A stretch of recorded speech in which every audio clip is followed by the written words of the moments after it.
Olá pessoal, tudo bem? Meu nome é Luciane Farias, acredito que muitos de vocês já me conheçam. Quem não me conhece, sou professor da Unidade de Londrina e estou aqui para auxiliar vocês nessa nova caminhada nossa aí, que é o novo curso Geração Web, ok? Devido a muitas dúvidas que surgiram, nós vamos trabalhar então com vocês aula a aula para que vocês possam estudar em casa e posteriormente realizar o procedimento correto em sala de aula, ok? A nossa primeira aula a gente vai tratar do português estruturado, né, onde é a base aí para que a gente possa estar trabalhando com o próprio desenvolvimento da própria programação. Tá? Se a gente não tiver essa base em português estruturado, fica um pouco mais difícil, principalmente para os nossos alunos, pensando na idade, na faixa etária dos nossos alunos, vai ficar muito difícil deles conseguirem entender qual que é o processo, qual que é a lógica, qual que é a estrutura, né, de uma programação, lá quando a gente entrar em Java, quando a gente entrar, então, na parte do desenvolvimento de aplicativos utilizando o Eclipse, certo? Para isso, para a gente trabalhar com português estruturado, para que os nossos alunos consigam entender de uma forma melhor, a primeira aula é sempre importante que você, professor, baixe o visual com o seu aluno, certo? Mostre para ele aonde você pode encontrar, mostre para ele que o visual é uma coisa... É um programa, ele é gratuito, ele é fácil de se encontrar. Aqui, ó, eu só acessei lá Visual no Google, você abriu o ForShared, fiz o download aqui pelo ForShared, ele já está aqui, ok? Aqui embaixo aqui. E o nosso querido Visual, ele é executável, né? Ele não precisa ser instalado na máquina. Então tá aí, é muito fácil, muito prático dos nossos alunos conseguirem ter esses sistemas em casa para poder treinar também de uma forma bem fácil, certo? Depois de aberto aí, de conseguir de ter feito o download, de ter apresentado isso já aos seus alunos, vamos dar início então para eles entenderem como é que funciona todo o processo de programação, ok? Neste momento é importante que você explane um pouco sobre o que é a lógica de programação, certo? Por que você tem que entender, né, que para desenvolver um sistema você precisa ter uma ordem de pensamentos, porque o próprio programa ele precisa saber como é que ele vai se organizar. Não é simplesmente você chegar e falar para o programa assim, vai lá e faz. Não, você tem que dar toda a sequência para ele, tem que existir toda uma lógica por trás do nosso sisteminha, certo? E logo na sequência nós vamos tratar sobre algoritmos. Aqui em algoritmos é exatamente essa sequência básica, né? Que são os passos. Por exemplo, eu vou fritar um ovo, certo? Que nem é o exemplo que está aqui na apostila de vocês, ó. Vou fritar um ovo. Como que é fritar um ovo? Se você fosse explicar fritar um ovo para alguém, você ia falar assim, vai lá, pega o ovo, quebra o ovo, joga na frigideira e pronto, está frito. Não, na verdade, não é isso. O programa, o software, para ele poder entender que ele tem que realizar o processo e fritar um ovo, como que tem que ser feito? Pega a frigideira, pega o ovo, pega o óleo, pega o sal. Pronto, o que ele entendeu? Que ele tem que reunir todos esses ingredientes, porque ele vai usar todos esses ingredientes no mesmo momento, no mesmo desenvolvimento, certo? Na sequência, o que esse programa vai fazer? Colocar o óleo na frigideira. Depois, acender o fogo. Depois, colocar a frigideira no fogo. Esperar o óleo esquentar. Aí, na sequência, colocar o ovo, colocar o sal e retirar quando estiver pronto. Olha que bacana. Então, nós fizemos um algoritmo para o cidadão fritar um ovo, né? Bem bacana, bem facinho aí. Uma coisa importante aqui, nesse momento, você, professor, utilizar, trabalhar bastante em cima disso, para que eles entendam exatamente essa sequência. E pedir para os seus alunos, de preferência, para que eles façam, dar um tempinho para que seus alunos consigam fazer um algoritmo, e peça para um algoritmo grande mesmo, para ver se ele não vai esquecer de passo nenhum. Desde o momento que ele sai da casa dele, até o momento que ele chega na escola, aí, que ele entra dentro da sala de aula. Pede para ele realizar um algoritmo completo de todos esses passos, tá, ok? Para que ele possa realmente entender que é passo a passo, detalhe a detalhe, não é nada de qualquer jeito que a gente vai fazer, tá, ok?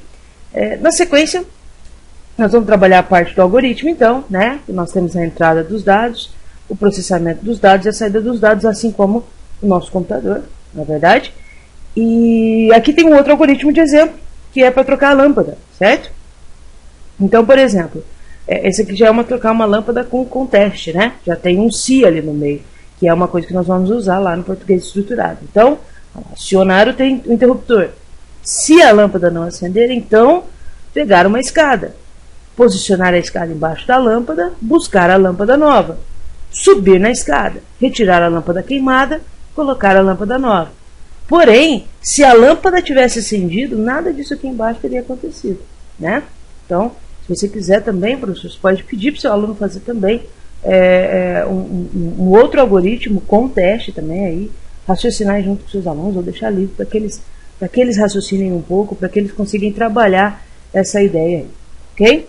Bom, nós vamos falar então, vamos entrar aqui na parte do português estruturado, tá, ok? Para que vocês possam primeiro conhecer alguns dos operadores que nós vamos trabalhar lá na parte de programação, certo? É bem básico assim, né? Os nossos operadores aritméticos, então tem ali adição, subtração, multiplicação, divisão, divisão inteira, exponenciação, módulo ou resto da divisão, né? Aí você fala assim, mas aonde eu vou usar isso aqui?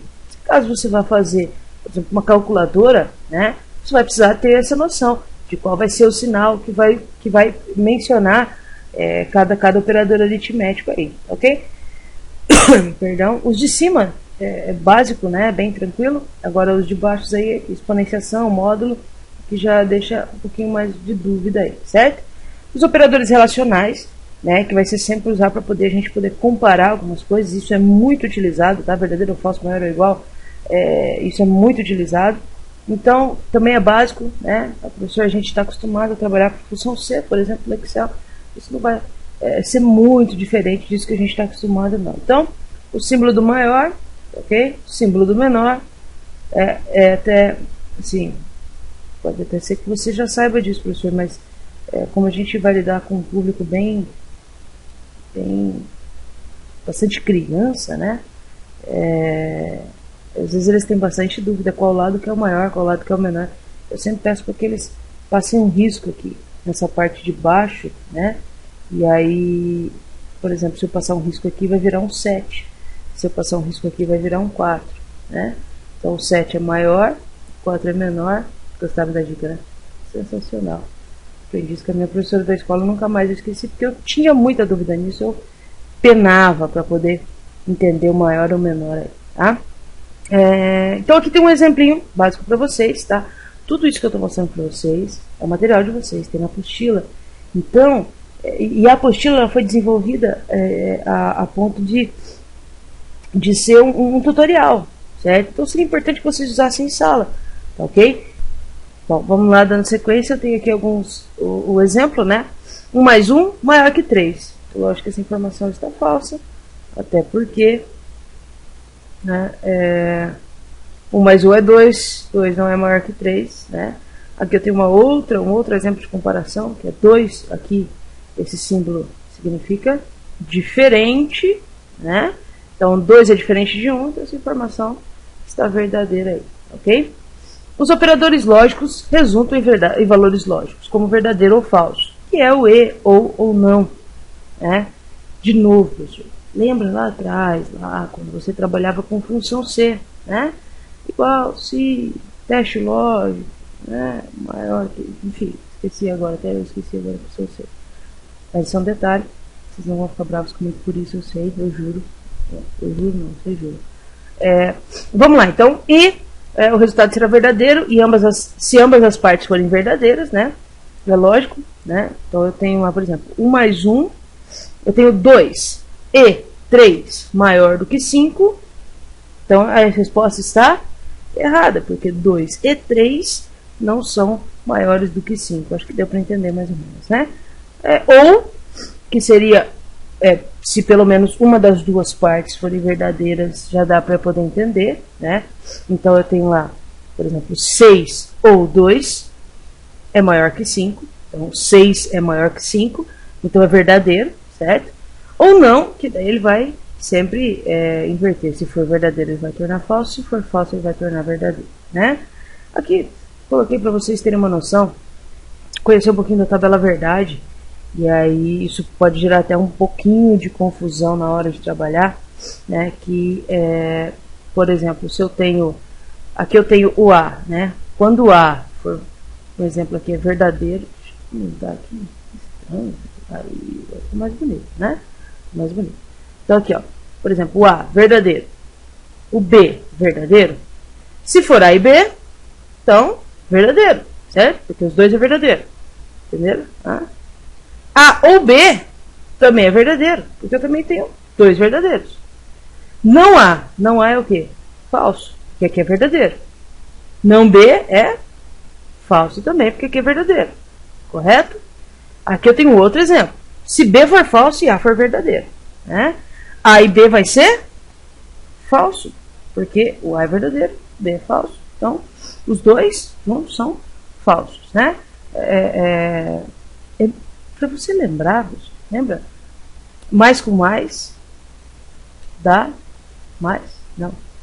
Menos com menos dá mais com mais dá menos, mais com menos menos, menos com mais menos, né? Uma coisa assim. Lembra da escola e tal? Eu não sou boa em matemática, por isso que eu dou aula de informática, eu não sei porque que eu quis usar esse exemplo, mas, enfim, vamos dar sequência aqui, tá? Essa tabela verdade, você não vai precisar entrar muito em cima dela, não. O objetivo aqui, professor, é que a gente dê uma breve introdução aí da parte de programação para os nossos alunos. Ele não vai sair daqui um expert em programação, ele não vai sair daqui um senhor programador. Nós sabemos disso, que até na faculdade você não sai desse jeito. Então, você vai dar aqui uma breve explanação para ele, só uma introdução para que ele possa entender como é que funciona esse processo, ok? Bom, então, professor, basicamente, a princípio, nós vamos parar por aqui nessa nossa primeira aula, ok? Pode olhar aqui no nosso controle de conteúdo, que nós já vimos aqui as 3 primeiras horas do nosso curso de português estruturado, ok? É muito importante, professor, a sua participação, o seu envolvimento.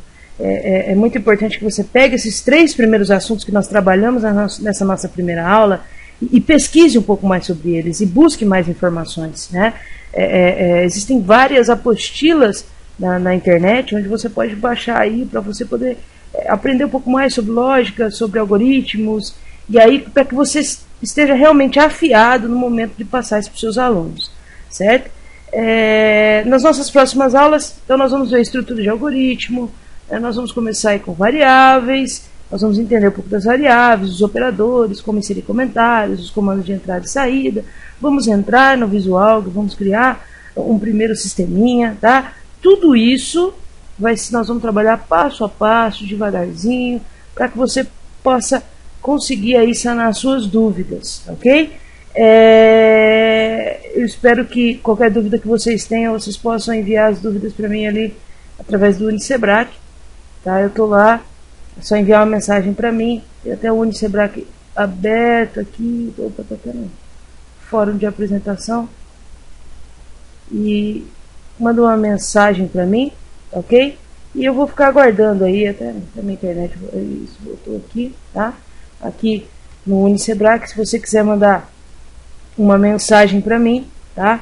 Então vai lá, a Luciane Farias está aqui, essa pessoa bonita, encontra aqui, tá ok? Tem meu Facebook aqui também, caso vocês queiram adicionar para tirar dúvidas.